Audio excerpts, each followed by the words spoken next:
বেশ একটা homely feeling আছে সব জায়গাতেই। হিন্দু অ্যাসোসিয়েশন অফ জর্জিয়ার পুজো থেকে বেরিয়ে এখন আমরা এসেছি জর্জিয়া বাংলাদেশ পূজা সমিতিতে।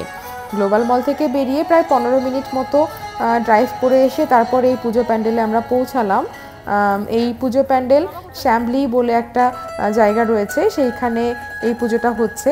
এটাও একটা হোটেল ভাড়া নিয়ে পুজোটা করা হচ্ছে। তো ভেতরে এখন আমি যাব। এই পুজোটাও বাংলাদেশিরাই করে থাকেন।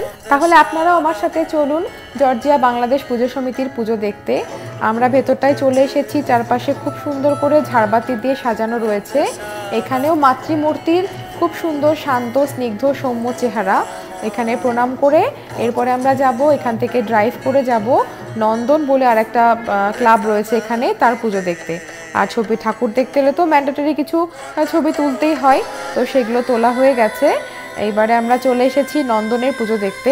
এখানে আর ভিডিও নেওয়া হয়নি, এখানে শুধুমাত্র স্টিল কিছু পিকচার আমি নিয়েছি, এগুলো আপনাদের সাথে শেয়ার করছি।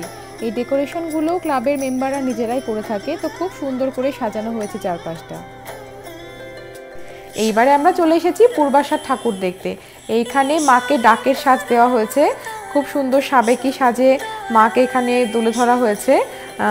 পূর্বাশার ঠাকুর দেখে এরপরে আমরা চলে যাব গুজরাটি সমিতির পুজোতে।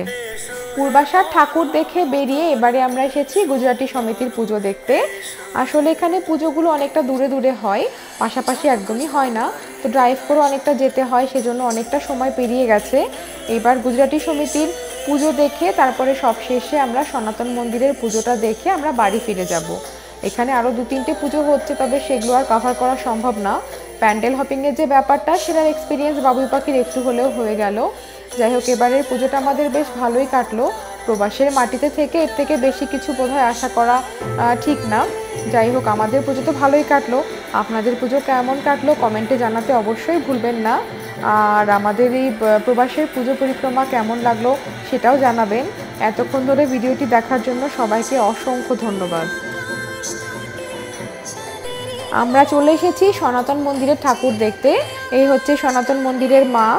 আর এই মন্দিরের পুজোটাও বাংলাদেশিদের দ্বারাই করা হয়। তো আটলান্টার যা দেখলাম, বেশিরভাগ পুজোগুলোই বাংলাদেশিরাই করে থাকে। তো এখানে ঠাকুরও ভীষণ মিষ্টি। এখানে এখন পুজো হচ্ছে, এই মুহূর্তে সন্ধ্যা আরতি হচ্ছে এখন। এখান থেকে আমরা বাড়ি ফিরে যাব। অনেকক্ষণ বেরিয়েছে, বাবুই পাখিও ভীষণ টায়ার্ড হয়ে গেছে। এখানে এখন সন্ধি পুজো তোড়জোড় করা হচ্ছে। তো এতক্ষণ ধরে যারা ভিডিওটা দেখলেন সবাইকে অনেক অনেক ধন্যবাদ। সবাই ভালো থাকবেন, সুস্থ থাকবেন। দেখা হবে পরের কোনো ভিডিওতে।